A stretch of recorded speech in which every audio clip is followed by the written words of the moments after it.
You're such an asshole. Asshole Consulting, how you guys doing? Pat writes, I currently rent a cheap room. My life is simple. I go to work, then after work I go to the gym, and after the gym I study and practice Python programming all evening. I love it like that. Right now, a room is perfectly satisfying for all my needs. I have $200,000. I'm considering buying a home. However, I'm deeply offended by and that's the right word, offended. I'm deeply offended by the concept of property taxes and how some cities charge confiscatory property taxes. I've been searching homes throughout the spectrum, from tear-downs to fixer-uppers to high-end houses. I am shocked that some cheap houses can have very high taxes. I found a house valued at $89,000 and the city charged $3,400 a year in taxes. No way. Yeah, I mean, by that, can you rent a room? Can you rent a room? And I remember in Minneapolis, my property tax is going from $900 to $4,000 in 7 years. So you are 100% correct. So what's $3,400? It's almost $300 a month. You know, can you find a room for that? There's no reason to rent the property from the city, and that's what you're doing. Also, I'm offended by city rules and regulations. You pay taxes to be told what you can and can't do, mostly what you cannot do with your own property. For example, I found a $100,000 cute little house not too far from where I work, perfect for a lone guy with projects. There are 2 big trees on the lot that I would like to remove to build a large garage to put my car and my CNC plasma cutting table and machines to build projects during my free time. The problem is that the city requires permits to remove the trees and a good reason and requires to replace the trees, and more often than not will refuse to allow the removal of trees. Same problem with the construction of my home machine shop. The city will demand permits, etc., and the answer will definitely be no. We do not live in a free country, and if this is how things work, I will keep my money, remain in my room, content with myself going to the gym and studying Python. There you go. I'm not asking you any advice here, just to commiserate and comment on the lack of housing freedom and the lack of economic freedoms in America. Rant with me, please. We live in a dictatorship. I will therefore participate in the most minimalistic way possible. No freedom, no investment from me. This country is not worth fighting and dying for. We have no freedom at home. I will invest my free time in my body and my brain. I will not make any major purchases for the foreseeable future. So I made the payment. But one final note. If we had true freedom in America and Canada, we would actually genuinely own our private property, no property taxes, and we could do what we want with it, like remove some trees and putting a machine shop, etc. That would be awesome. I'd be the first one to volunteer to defend my freedoms and my country. I would invest in real estate and build it and shape it to my taste. I'd build something awesome. But our lack of freedoms is turning me off and makes me want to retreat into the most minimalistic participation possible. 100% right. Look, if I'm not allowed to own it, and this is one of the things, even if you can believe it, international, like UN, IMF comments say you have to have property rights.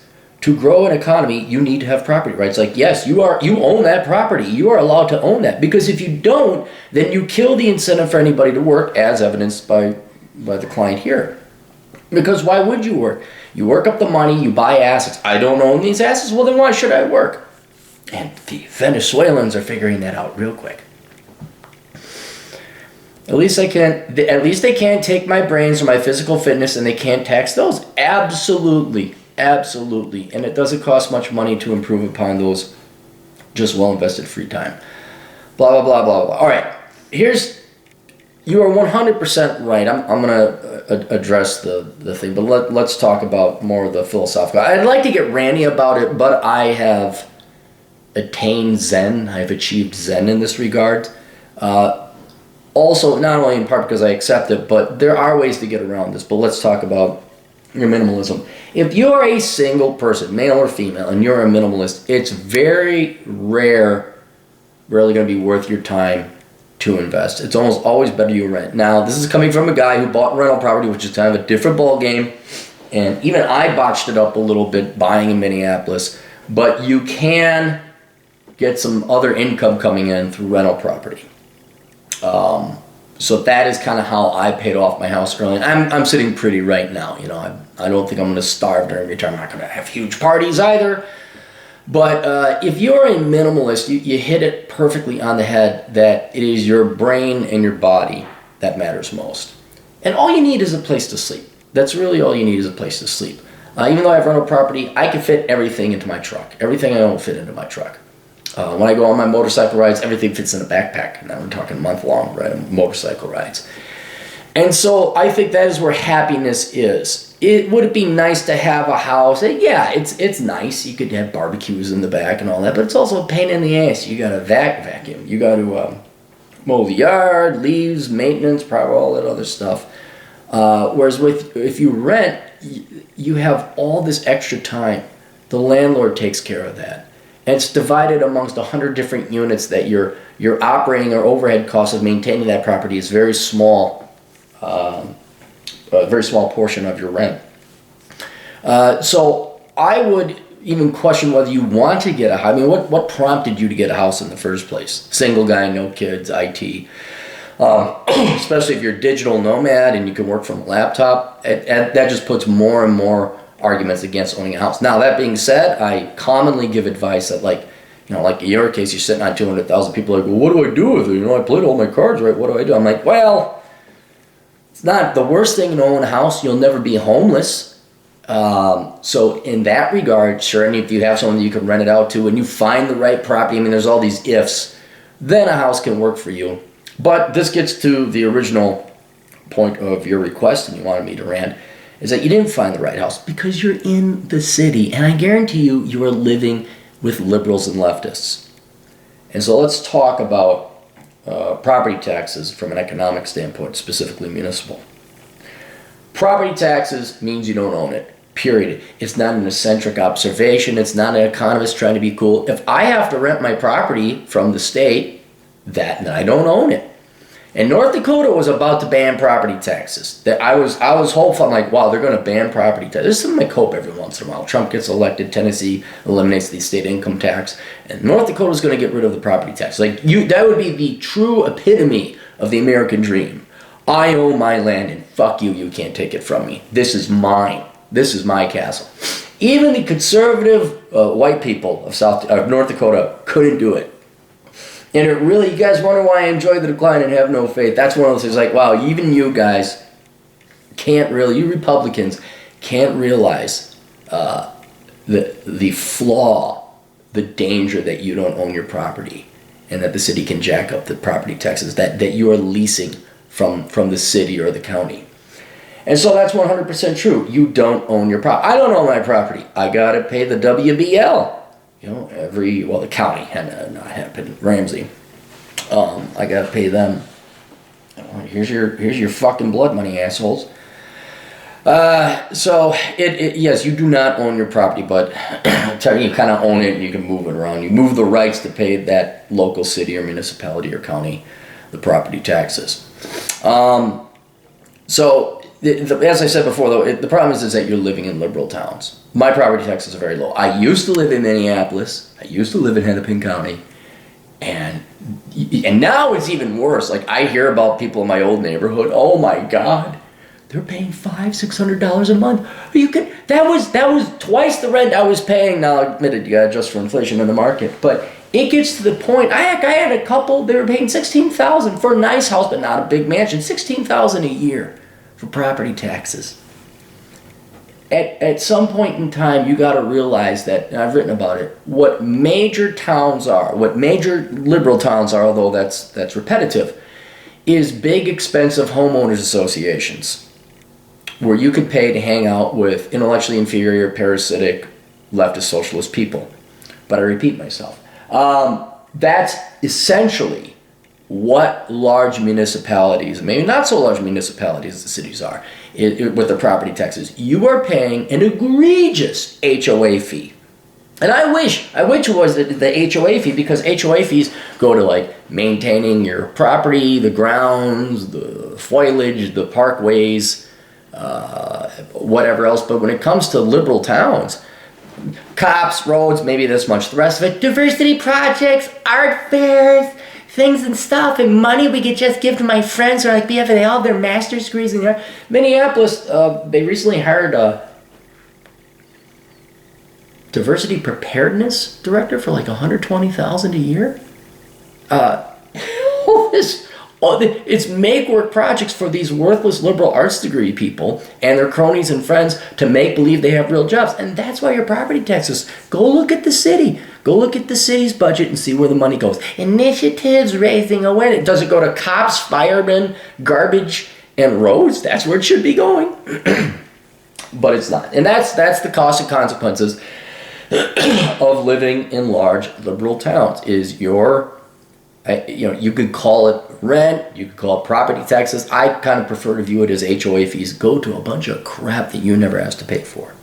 So what is the solution? The solution is you simply don't live in leftist. It's in Bachelor Pad Economics. I wrote in it, you don't live in large leftist towns, right? You go to suburbs, you go to smaller towns, you go to Texas. That also addresses your issue about zoning. Well, you can do this, you can't do this, you can do this, you can't do this. And that is not only regulated to large liberal towns, but you get into these prissy little white swipple Republican places where it just has to be perfect, and fucking soccer mom Sally thinks, she should put on her strap on and shove it up your business because she doesn't like that. I mean, I've seen it. That's where you gotta get real scary, is you get these presumed Republican women who will say, I think that house should be replaced with this. It's like, oh, interesting, you fucking grade A cunt. That's not your property. And that transcends politics. That is staunchly in the swipple white, prissy little white girl, and typically the men don't care, but it's definitely female, it's definitely Republican, where they start saying, I think that property that isn't mine should be done the way and the things I want it to do because I'm just like so important and everyone's paid for me. Because I'm a swipple Republican cunt. So anyway, yes, that's where you also want to start looking out for investing in hamlets and villages and cottages, where, I know you don't know it, but there's a town called Stillwater. And all the art, it's kind of this evolution where it's conservative, traditional, rural town. Then it becomes like a little village or cottage and some more, and then the soccer moms come in and start tweaking things. Then it becomes an art district. That's Stillwater. That's the next evolution into a leftist shithole. And then it becomes a leftist shithole like Boulder, Fort Collins, and you should have split town a long time ago. But if you want to escape all that, you got to get to a state like Texas, where they don't have zoning law. I think Houston it was, where now imagine this: the free market took care of it. I know it shocks you, but you could have. I remember watching there was like an amusement park right next to this residential area. It was kind of funny to see that, but somehow Texas is growing faster and better than all the other states.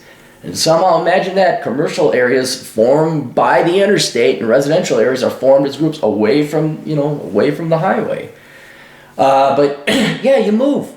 And so that's where you have freedom. You have freedom to move. And this is where it's the American experiment. We're not all uniform, having the exact same rules and laws. According to the government, wherever you don't have to live in, let's tax your personal income at the municipal level, Ohio. You can leave Ohio. You don't have to live in shitty-ass New Jersey. You can move to Wyoming, which is a different variant of shit. You are allowed to leave. And that's what I strongly recommend people do. This is why I wrote Reconnaissance Man. Like, move around, find out. Live in an area a little bit before you set roots by buying property in a place. So, yeah, this is... I don't know how many times I got to say it, but guys, you don't invest in major metro areas. You do not invest in liberal towns. Never. Never. Because you don't... Hell, Minneapolis not too long ago, I think it was Nicollet Avenue, or one of the avenues, one of the main thoroughfares, they started assessing an additional tax on the houses that were in that property, or on that street. And they said, why? I said, well, we got to replace the roads. And you ask, well, what the fuck was the fucking property taxes for? So you do not live in towns, you don't live in HOAs, you don't do business with, you don't live with communists, right? Communists have their own little experiments and social experiments, and it's called Baltimore, it's called Detroit, it's called Minneapolis, it's called major metro areas, it's called LA, it's called San Francisco, it's called traffic, it's called bullshit, right? You let them live their lives. See, we got minimalist architecture, minimalist art museums, and then we have like the bus, and we have a choo-choo train. Have fun. Bye. You go out, Colorado. You go out, Flagstaff. You go out, wherever it is you want to go. This is why I keep recommending you boys get on the west side of the Mississippi River. Right? Kansas City even is a nice town. There's nothing around it. But yeah, you just You choose the girls you date, you choose the city you pay property taxes to. I suggest you choose conservative in both regards. All right, that's it. You guys got questions, Cappy's got answers, assholeconsulting.com. We'll see you guys later. Tools.